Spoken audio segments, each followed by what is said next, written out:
They don't understand the concept of like finite materials and production and labor. Yeah, I saw a Trump hating post today from someone that I know, and it was basically about him taking back some environmental stuff in America. And I was reading the comments, and I know some of these people in there, and I'm like, you realize that all of you have phones, and we get all those phones from other countries that have zero environmental control. Yeah. They don't care what happens over there, and you guys are all you're complaining about Trump trying to bring. I mean, you realize he's trying to bring the factories here where we will regulate them. I mean, he's there's a fine line, right. But that's the reason why he's doing this. And they were all like, "Wow, he didn't think about that." I'm like, "Yeah, well, you know where your iPhone came from, right? On the other side of the planet, where you don't think about. But here you're complaining about something on your computer, mind you." Yep. That was made over there with no environmental control. It's like, come on. But the cult is very good. Who's that comic book guy who makes the really like 5-year-old level intelligence comics? Oh. Where he's like, you have an iPhone, but complain about society. I'm so smart. You know that comic they always send you? So they have these straw man rebuttals because they're in a cult, right? They can't actually formulate their own cohesive response. Right. The comic is, it's a peasant carrying sticks, and he says, we should improve society somewhat. And then a guy pops out of a well going like this with his fingers, and he goes, yet you live in society, haha. And he thinks it's a point against when people say to the far left activists, you want to have all these regulations, yet you have an iPhone. Yeah, exactly. Because there's no real response to it, this guy makes up a fake straw man response of, you want to improve society, yet you live in it. And the point he's making is, just because you have an iPhone doesn't mean that you have no right to demand things are better. And it's like, that's technically the truth, but that's not the point we're making. Right. So the point we're making is that you're demanding environmental regulations to stop the Pacific plastic gyre and then giving money to the people who are making the plastic gyre. Right. If you want to stop the slave labor and you want to improve human rights, give your money to people who enforce human rights, the ones in America. Boom. But we look about right now, the temperature in America, and imagine people are being ostracized from groups for saying, I'm a Trump supporter. Like someone called, you said it yourself, someone calls you up, said, who are you voting for? Oh, I'm going to vote for Biden. Click. I'm voting for Trump. You know, it could be. Or it could be. Of course they're going to say Biden. They're going to tell anybody that they're voting for Trump. It's like. But think about the simple solution here. What?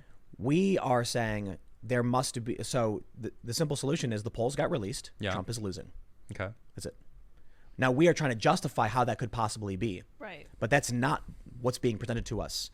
So it could be irrational of us to try and justify why Trump really is doing better. Well, maybe it's good, though, because you said it's like if they think he's going to lose, they're going to show up. It's actually, when it comes, yes and no. If you think you're going to lose completely, you don't bother. So it's a mix of, I think Trump's going to lose, but he has a chance. You got to be worried. I don't. Have you seen like Trump rallies? The people that show up there, they're not going to get disheartened. They're going to rally. He didn't have his million people in Tulsa. Okay. So listen. You can make every excuse in the book for why people didn't show up. Mm-hmm. Oh, but 13 or so million watched online. It's a huge number. Or not online, but remotely. It's true. But if people aren't willing to actually get up and go support the president in person, okay, then maybe they won't be willing to do it in November. I think look. I think the people that didn't show up, there's a lot of this COVID thing people are still afraid of. It's and true. It's like, if they keep shoving it down your throat, they're not going to show up for the Democrats either. It's not like it's only the Republicans who are afraid of that. It's like everyone, I feel. What did you just tell me about ballots popping up with only Democratic votes on them? That's I see it. It's not just one source. It's popping up. And I'm seeing. Hillary Clinton lost because she was hated by everybody. Like, the hatred for her was immense. Okay. And Trump was able to weaponize that.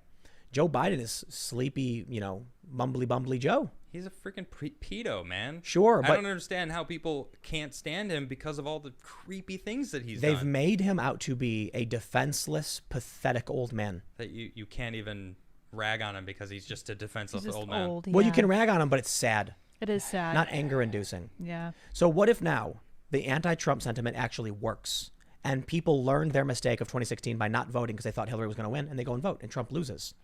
I then think all of these culture war people in a similar space to us will just sit back and take all of it.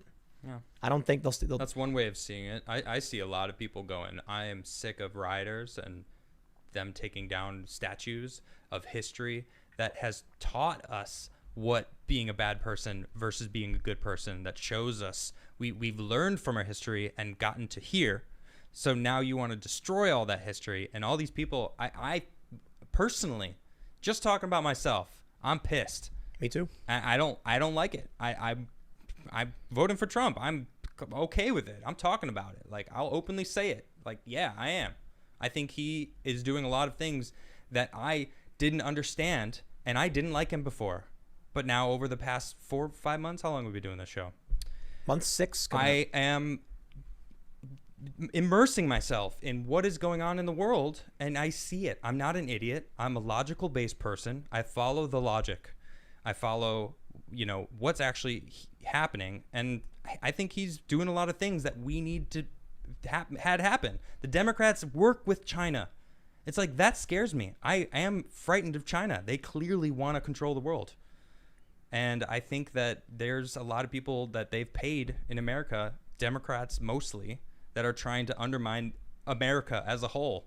And because they got foreign interests, factories, international companies, conglomerates. Yes, the corporations that are making all the profit from international all the movement of all the product that we all use. And it's like, okay, so if Trump wants to bring that back to the States, no wonder he's been Orange Man bad for the whole 4 or 5 years that he's been in the media. He's pulling cash out of their pockets, bro. Yeah, exactly. The tariffs. Hello.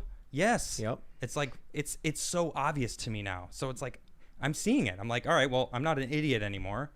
And I like to believe that a lot of people my age that are coming of age of coming out of being in your bubble to realizing what life is like. It's like the bell curve of life. You're in your mid 30s, you're starting to, this is where you're going to be. They call it being red pilled. Sure. And and I would never go back because I like being informed. It's like as soon as someone opened the window and you looked outside, you said, "Oh, I'm voting Trump." Yeah. It's like basically. I think it's funny that, people keep saying things like, who have they said? I'm one of the slowest red pills ever. You are. No, that's no, they are saying about you. I know, but that's ridiculous. It's like the other people have made a better point that I'm dishing out red pills every day. I just don't take my own supply or whatever. You don't go high. And I'm like, no. You got to understand, man. Yeah, but you try to be an unbiased source of. I mean, you are a little bit biased in certain issues. I try to be right. I try to make sure I have the facts straight before giving my opinion. And that's using logic. Right. To find the truth. And so here's the issue of that's legit. That's why I respect you. Really, that would be me. Yeah. So this thing's gone viral. Like, it's being shared thousands of times. Well, I'm shocked. This is a video of you during our rant from the last week. So it was last Monday, yeah, right? Last Monday. Mm-hmm. Yeah. Last Monday, you started talking about how you have decided you're going to vote for Trump. Yep. And you got some flack for it, I guess. I'm still getting flack for it. People today people were like, "I don't know you anymore," and I was like, "Well, you want to talk about it?" And they're like, "Block." I'm like, "Oh, so you don't want to even discuss it?" Sure, all right. Were you ever really friends? Yes, actually, that's the sad part. Like, or rather, I thought, so it's like whatever. I don't think you are. I don't think you ever really were. It seems like it. Seems so.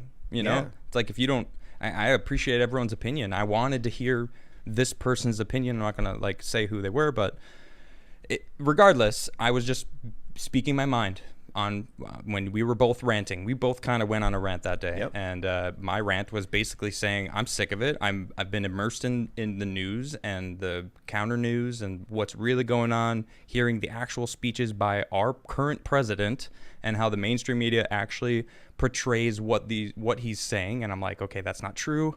And I'm doing all my own research. We spoke about China a little bit, about how they're trying to take over, and corporations are losing a lot of money by him trying to bring manufacturing back. We talked about how a lot of people who said they flipped to join the Trump train as soon as they actually saw him give a speech and realized the media had been lying to them about everything. Yep. Mm-hmm. And so that was their moment. And then you mentioned that similarly. Yep. You started actually listening to what he was saying, and you're like, that's not what the media said. Exactly. That's great, dude. Nearly every speech of his is the same, and I'm like, how can that be? Like, how are they skewing it so far from what he's saying that it's just them making up their own narrative that they want to push onto people? And it's like, I don't like anyone pushing anything on me. I like thinking for myself, and that's literally what I said. So, and now it was blasted. Liberal, thinks for himself, thinks logically. Wait, they misgendered you. That's the best, funniest part. They did. They said liberal says they're voting for Trump, and I was like, he's clearly a man. He's a dude, obviously. Maybe it was the long hair that was throwing him off. No, and the that beard. shouldn't do it. Hey. No, because there was that lingerie ad. Was it for lingerie? I don't remember what it was for, but like, it was just like what looked like a beardy man with lingerie on. It was something about women being women. I was like, there are trans people with beards.